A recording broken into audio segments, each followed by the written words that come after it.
campanha presidencial ainda não começou oficialmente, mas é líquido e certo que a capacidade de oferecer respostas na área econômica será um ativo e tanto para os candidatos.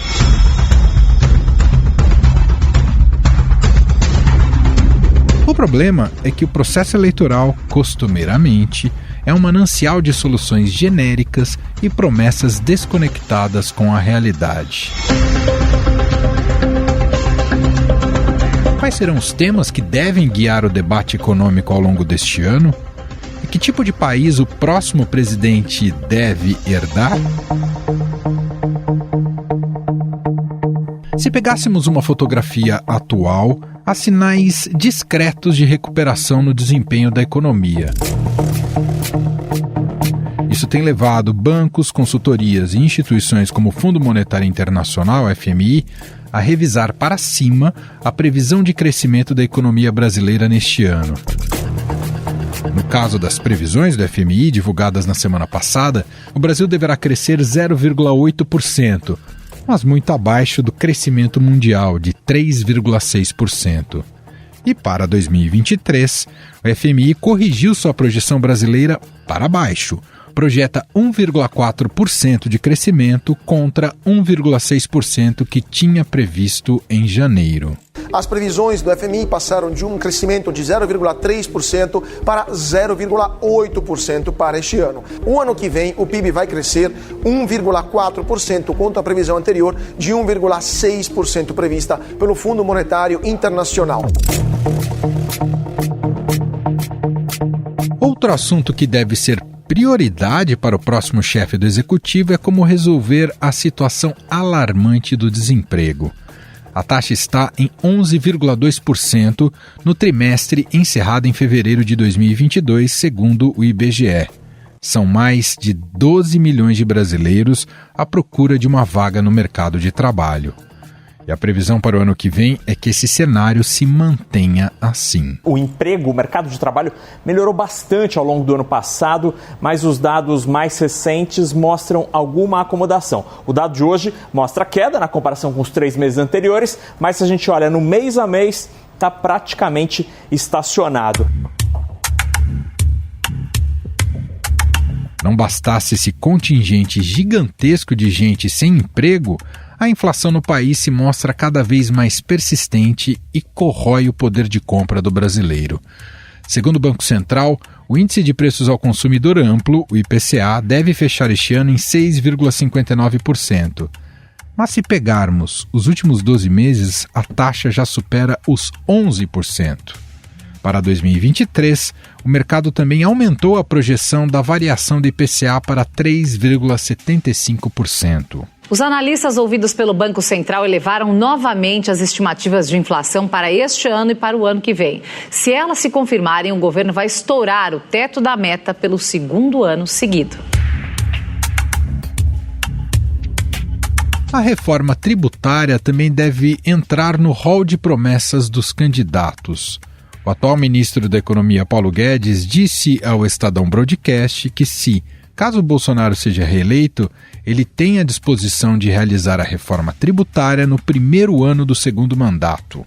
Ele apontou que tal mudança estrutural foi aprovada pela Câmara dos Deputados por mais de 400 votos, mas ficou presa no Senado. Congestionaram o aeroporto de Brasília, acamparam lá e esterilizaram o Senado, não deixaram a reforma passar. É uma pena. Então essa reforma, eu acho um ato pouco inteligente. Porque agora eu vejo todos os candidatos falando aí, quando voltar, vai voltar no progressivo, vai voltar muito pior. E talvez nem tenha contrapartida de baixar o imposto das empresas, que é o que nós queremos fazer.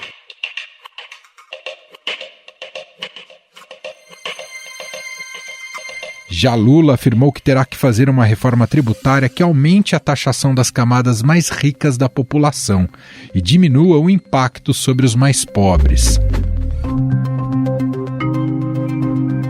Lula ainda se comprometeu a alterar as leis trabalhistas caso seja eleito, mas que o fará com negociações entre trabalhadores e representantes dos empresários. Há quanto tempo não tem correção na tabela do imposto de renda num país em que o rico proporcionalmente paga paga menos imposto do que o povo trabalhador nesse país. É por isso que eu tenho dito que nós vamos ter que fazer uma reforma tributária. Uma reforma tributária que leve em conta que quem ganha mais tem que pagar mais.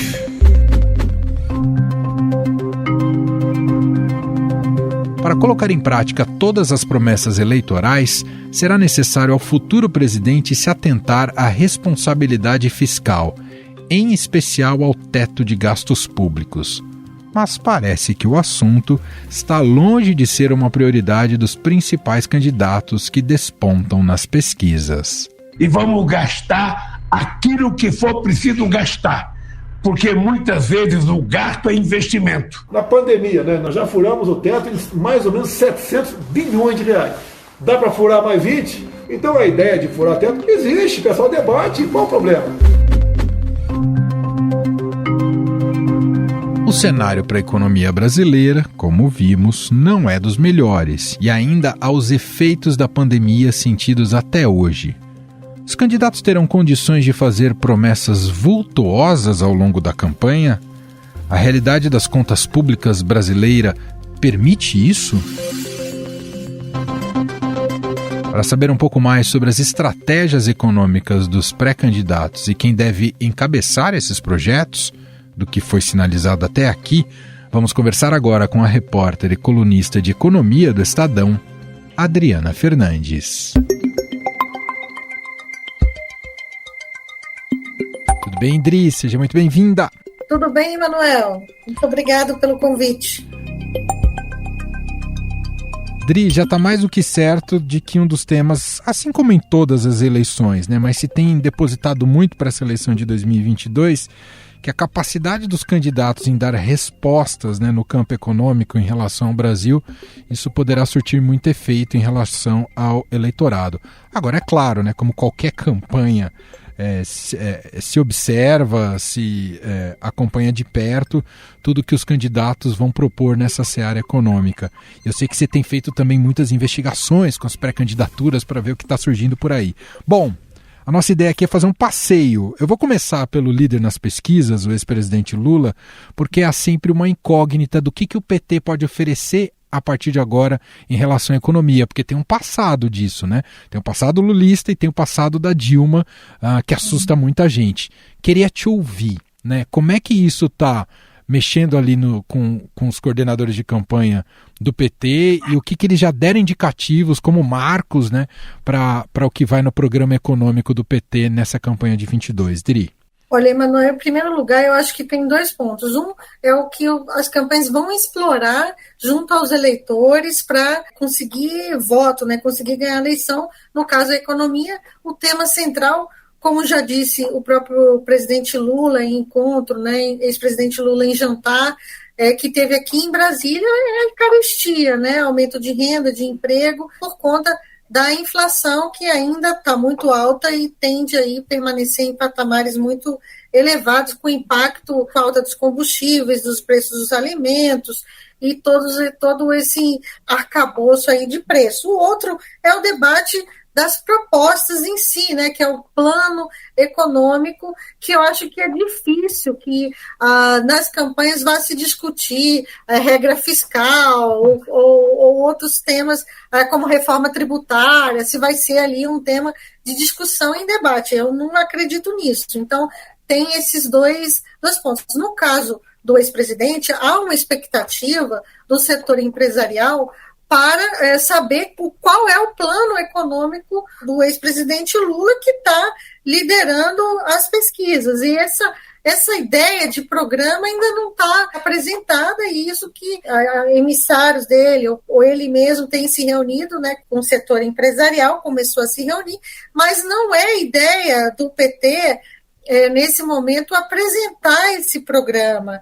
O programa vai nascer dessas articulações políticas, dessas alianças que Lula tenta ampliar, a distância dele com o presidente Jair Bolsonaro está diminuindo, ele tenta ampliar esse apoio agora, mesmo que haja outras candidaturas. Um exemplo é o MDB, mesmo que saia com a candidatura da senadora Simone Tebet, há uma tentativa de um acordo agora na expectativa do segundo turno. Então, as negociações dos detalhes do programa econômico vão perpassar esse ponto das alianças políticas que começam a ganhar mais pulso agora, né, nas últimas semanas. Então, acho que tem esse lado de explorar o desemprego, a inflação alta, que eles chamam de carestia, né?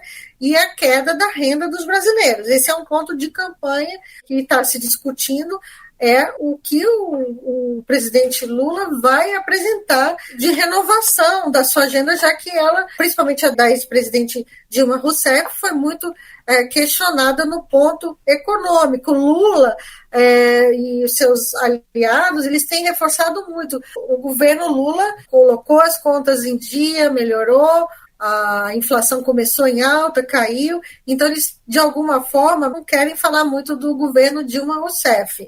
Preferem explorar o que tem de melhor, né, no governo Lula da Silva. Agora, um ponto que está claro é uma agenda ambiental mais forte, né, até para explorar o contraponto do presidente Jair Bolsonaro, que vai mal nessa agenda, né.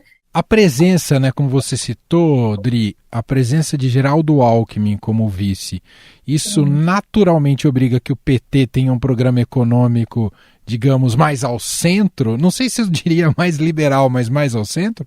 Acho que sim, acho que Alckmin, de alguma forma, os economistas ligados a ele podem influenciar. A questão é se o Alckmin vem do ninho tucano, né, do ninho do PSDB, que tem economistas históricos, né? A questão é se eles, de fato, vão querer colaborar com uma agenda do PT. Qual seria essa agenda? Teve um encontro recente do Pércio Arida, ex-presidente do Banco Central, um dos pais do Plano Real, que foi coordenador do Plano Econômico de Geraldo Alckmin na eleição de 2018, com a Aloysio Mercadante, que é o presidente da Fundação Perseu Abramo, que é o think tank do PT. Então, esse encontro ali foi muito comentado e tal, mas não tem liga, né? Os economistas do PT, eles têm um ponto muito claro, que é aumento do investimento público. Esse, para mim, parece central em todos os economistas que eu ouvi, os 5 economistas de renome do PT, e todos apontam a necessidade de aumentar o investimento público. Para isso, é claro, terá que se mudar a regra do teto de gastos, que é a regra criada durante o governo Michel Temer, que fixa um limite para o crescimento das despesas atrelado à variação da inflação. Esse é um debate para o programa econômico, mas não acredito que será um debate das ruas. Acho que não consigo ver ninguém, nem em debate de TV, falando de regra de teto de gasto. Mas ele é fundamental de qual a direção de política econômica do próximo governo.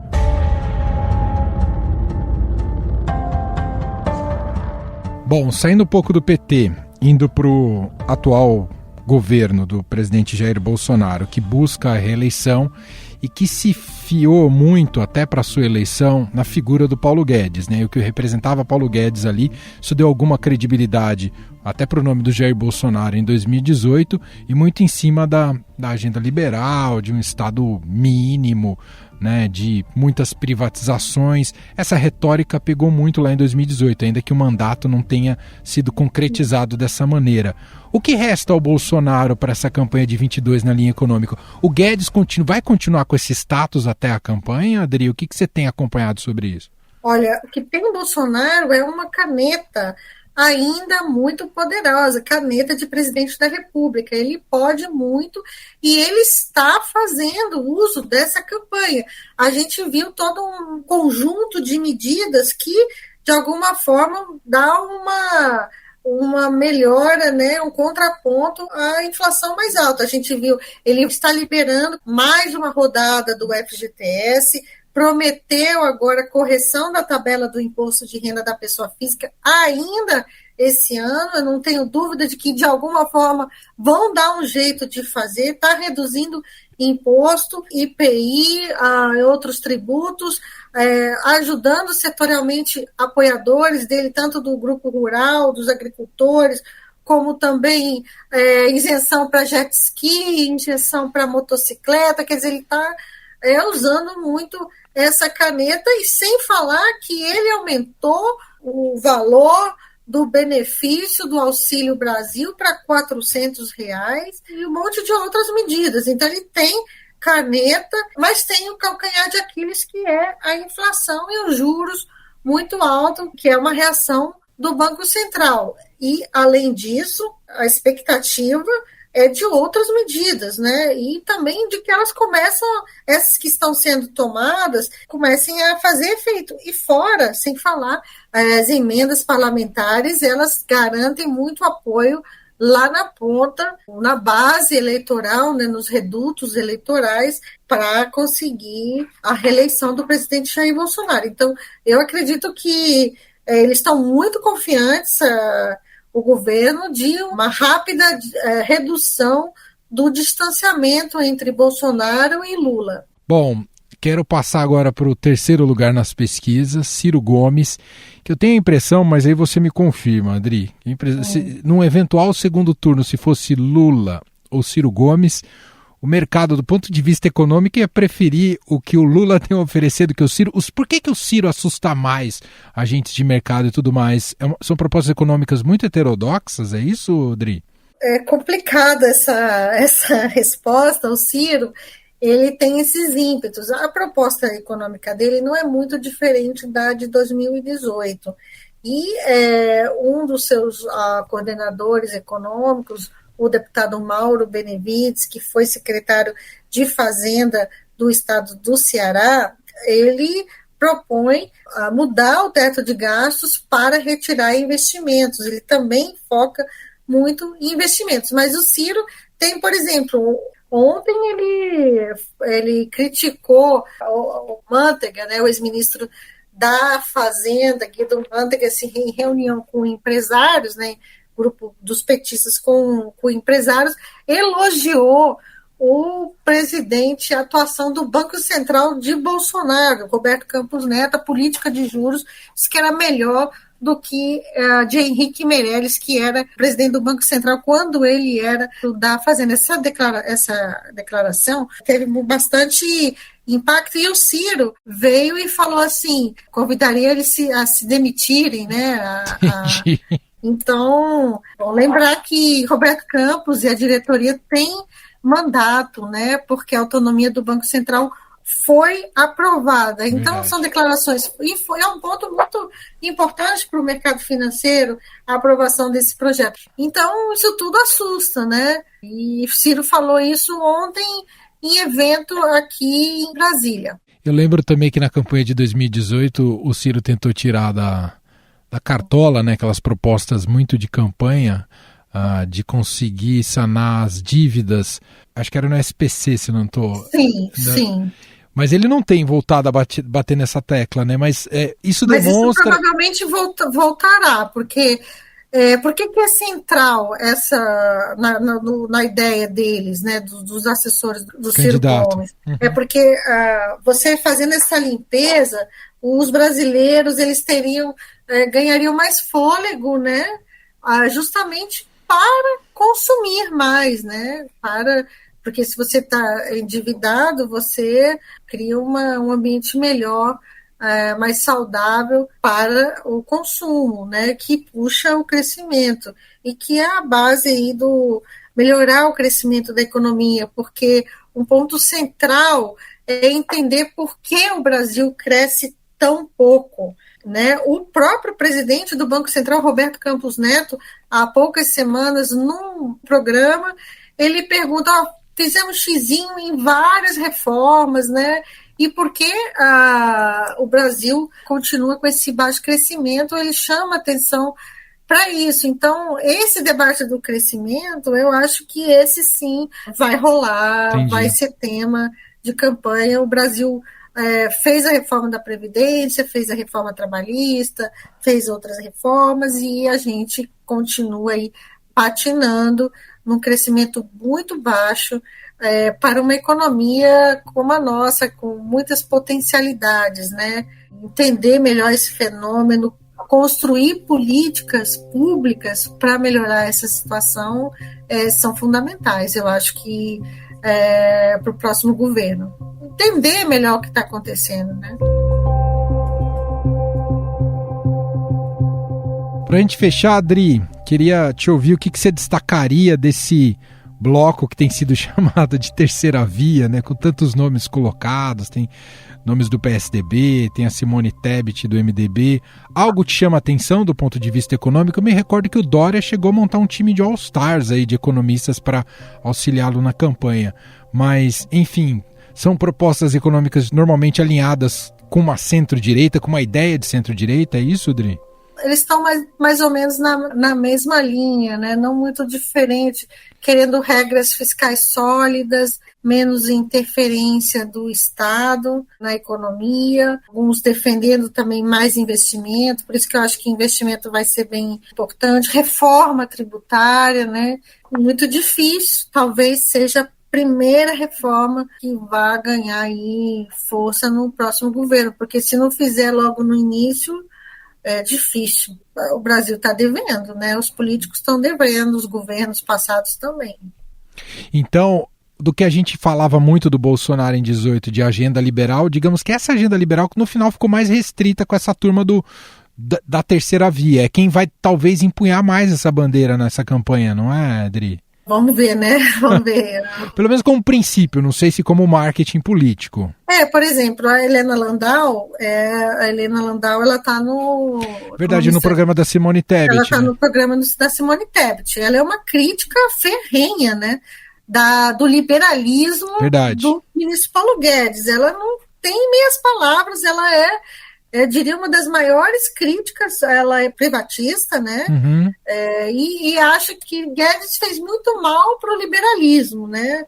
Vendendo um liberalismo que ele não implantou no governo Bolsonaro. E eu acho que ela, no programa dela, com certeza, vem com essa pauta aí, de fato, muita preocupação com as agências reguladoras, né, com as interferências políticas, né, no comando das agências reguladoras. A gente viu agora uma série de nomeações, quer dizer, do governo Bolsonaro, ali, nomeações políticas que parecem assim, depois as decisões de política pública são tomadas. A gente viu o quanto importante foi ter uma Anvisa, que é uma agência reguladora, com independência para tomar decisões da vacina. Então, acho que esse é um ponto que a Helena Landau, da Simone Tebet, bate muito. Odri, só uma última coisa. O que você imagina de macrotemas econômicos com o eleitor, o que deve pegar inflação e geração de emprego? Com certeza. Né? Com certeza. Eu acho que é um tema muito importante, e o governo Bolsonaro apostando que a economia vai melhorar, que está tendo aumento de emprego, né? Estão muito confiantes aqui em Brasília. Acho que é um retrato aí importante ficar atento, né? O próprio Wellington Dias, o ex-governador que está na campanha do Lula, fala que não dá para ter salto alto. A Chau já ganhou.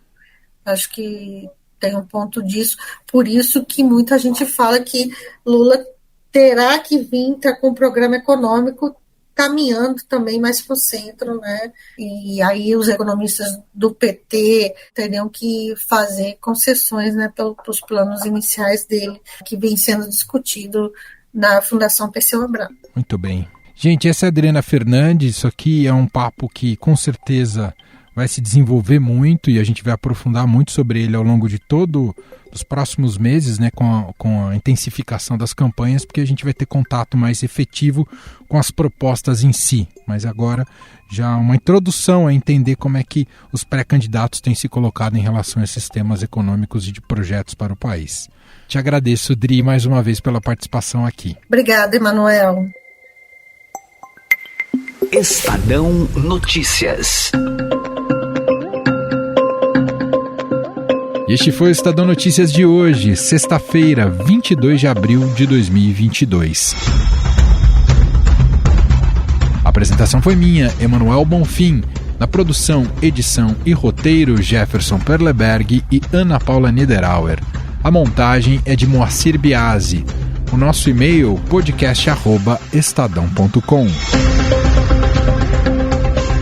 Um abraço para você, um ótimo fim de semana e até mais.